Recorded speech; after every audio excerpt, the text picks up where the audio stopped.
Welcome back to the channel. I'm Dingle D, and you're watching H3 Humper.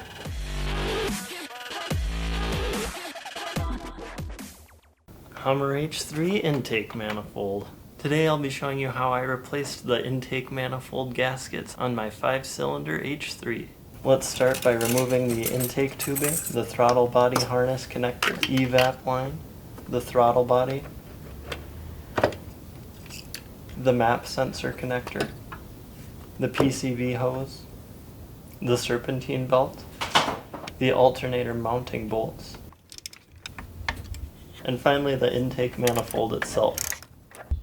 Here's a helpful diagram of the intake mounting bolt locations, which are circled in red.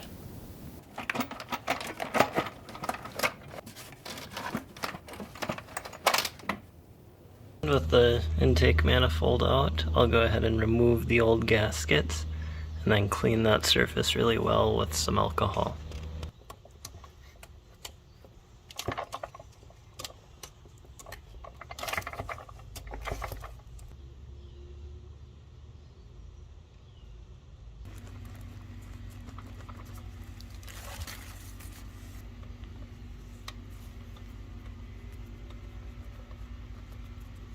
I'm gonna do my best to get in there and clean out these intake ports. With a bit of alcohol on a clean towel, I've wiped these intake ports pretty clean. Good enough for my standards, so now I can go ahead and reinstall the intake manifold on there.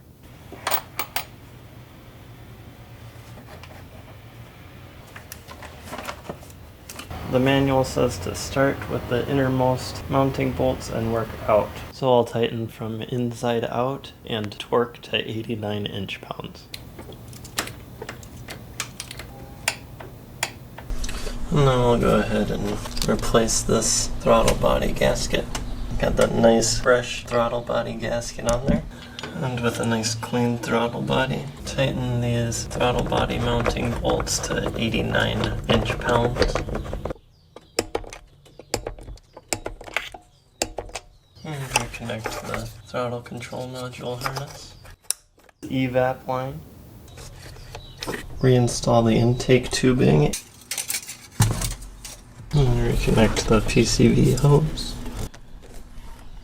Now I can re-secure the generator bolts to 37 foot-pounds. Reinstall the serpentine belt. I hope you find this information helpful while replacing either the intake manifold itself or the gaskets. If you have any requests for me for how-to style videos, please let me know in the comment section below. Thanks for watching. I'll see you next time.